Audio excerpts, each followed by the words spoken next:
Hey everyone, Pastor Andre Galenko speaking. So, I wanted to share a quick teaching with y'all. I'm going to read from Romans chapter 8, verse 28. This is a really famous verse. It's extremely famous throughout all of Christendom, and understandably so. But I'm speaking to all my kingdom citizens out there, my fellow kingdom citizens.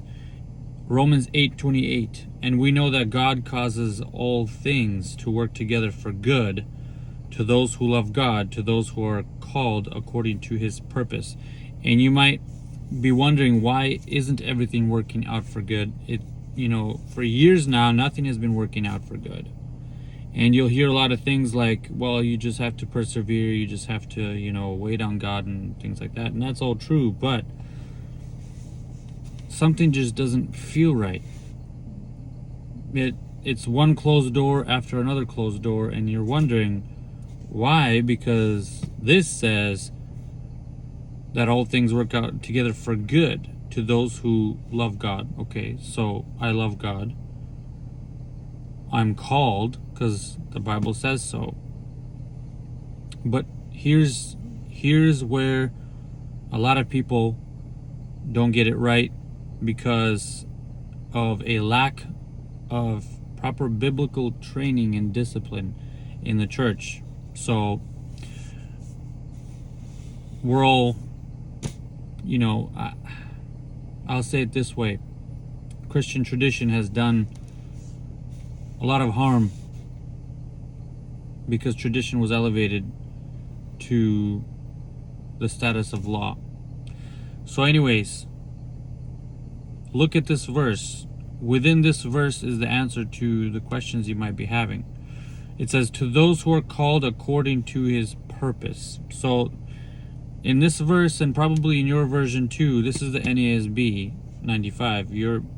Whatever you're reading probably includes the word his, according to his purpose. But the thing is, in the Greek, the word his is not there. And you can check me on this. As a matter of fact, I really encourage you to check me on this. Look at the actual Greek text. You will not see the word his purpose. It just says, to those who are called according to purpose. That's the literal translation. As a matter of fact, in the Young's literal translation, that's how it says it. And so questions arise from this. You might be saying, well, are you trying to get God out of the picture? No. The way that when you put his in there, obviously everything goes back to him, right? Everything goes back to the Lord. But what happens when you put his in this context is it makes it seem like you are just a pawn in a cosmic play. And God, according to his own purposes, is taking you and moving you. Now, we know that God is sovereign, but we also know that he has a personal relationship with each of his creations, or at least the ones that are open to that. He extends his hand. Many are called, but few are chosen, because few actually are willing to answer the call to have a personal relationship with God, with the Lord. So he has a purpose for you. You're not just a pawn on his chessboard.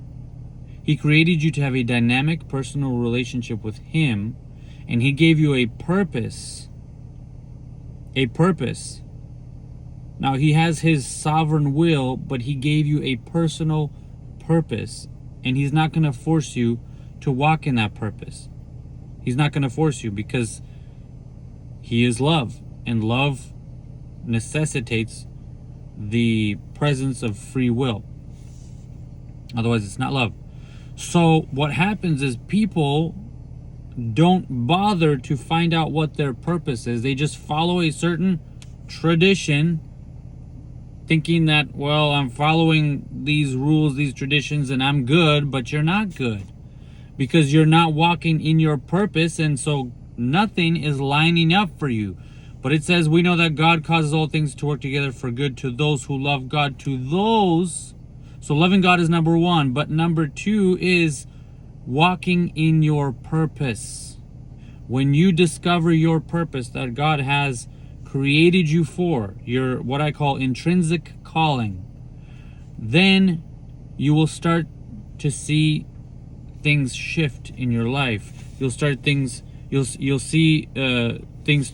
Things will start aligning in your life, and you might say, "Well, how do I find out what my purpose is?"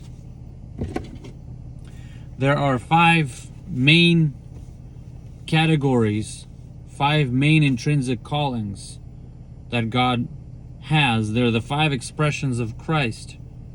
They're the 5, and they're found in Ephesians 4:11. You probably have heard of this. And in Ephesians, which was the last letter Paul wrote, that was the peak of his spiritual maturity. And he said, and God gave some to be apostles, some prophets, some evangelists, some pastors, and teachers. So there's five, those are 5 expressions of Christ, 5 gifts that Christ gave to the church. If you read Ephesians 4, you'll see that these are 5 gifts Christ gave to the church. The church is his body, and his body expresses itself in these 5 ways, because Christ was all 5. But you are called to be one of those.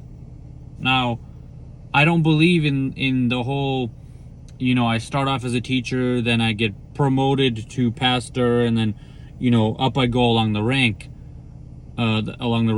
But I don't believe it's that way.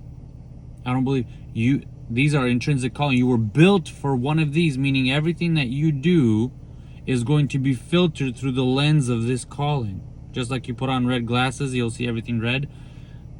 When you find your purpose, you're okay. Let me prove it to you. This is the Good News translation, which I think shows it very clearly. Translates this verse, even though this is a contemporary translation. I'm not a big fan of contemporary translations, but I think this one actually translates it in a great way. So this is going to be Ephesians 4:11. So this is before, or not verse 7. So this is before verse 11, where we discover, these callings: the apostle, prophet, evangelist, pastor, teacher. So this is before that, and this is what it says: Ephesians 4:11. Each one of us. Us is talking about the body of Christ. Each is talking about you, the individual. Each one individually. Each one of us has received a special gift. Singular. Each one of us has received a special gift. Many versions will say grace. In proportion to what Christ has given. Each one of us has received a special gift in proportion to what Christ has given. Each one of us, no matter what version you read, you will see that he's talking about singular, that you were given a gift according to the measure of Christ. You were given grace. Now, grace is a gift. But then you read further, it says Christ gave gifts. And it says he gave some, it means gift, gave some to be apostles, some prophets, evangelists, pastors, teachers. Meaning not all are called to be apostles, not all are called to be teachers, not all are called to be prophets, pastors, or evangelists. You fit into one of these callings. God built you naturally. In Christian tradition, the flesh is just kind of, treated as this thing that we have to just kind of ignore and do our best to pretend it's not there. And then when it, rears its ugly head, we have to, combat it, do something about it. And I understand where all these understandings, perspectives come from. the flesh wars against the spirit and things like that. But we have to understand that this flesh is a vehicle. And it's a responsive vehicle. It responds to inputs. So God did not create, when he created Adam, he didn't create a corrupted flesh. This flesh has been corrupted through centuries and centuries and centuries of sin, degradation. But originally, the way God designed you before you were even born was with a purpose, just like the prophet Jeremiah says, in the womb, before you were formed, right? Before he was formed, he was already called a prophet. He already had a name. Before he had a natural name, Jeremiah, he had an intrinsic name, which was prophet. You see what I'm saying? God had already appointed him. And the word appointed is, in the Greek, is very closely associated to the word gift. So, or in that context, in Ephesians 4, you'll see that. So when you find your intrinsic name, your purpose, and you start functioning, even if you haven't been affirmed in that position or ordained, or even if people have not recognized you, and I'm not saying go around and be like, well, I think I'm an apostle, so I'll just go around calling myself an apostle. No, don't do that. Wait until the Lord affirms you with that title before calling yourself that, right? But what I'm talking about is not just merely going around and calling yourself by a title, which titles are important in the kingdom. What I'm talking about is start functioning in that purpose. For example, my purpose, my intrinsic name is teacher, to be a teacher.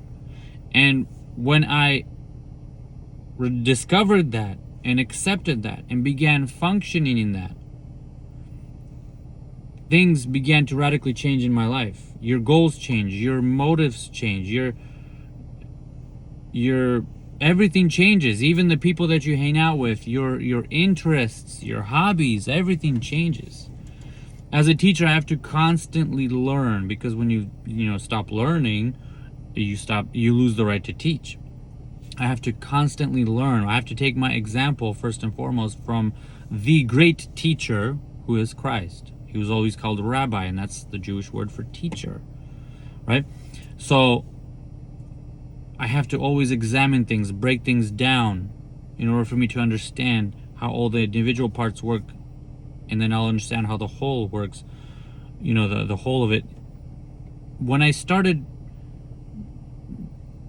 using my natural abilities as well as my preternatural, my soulish,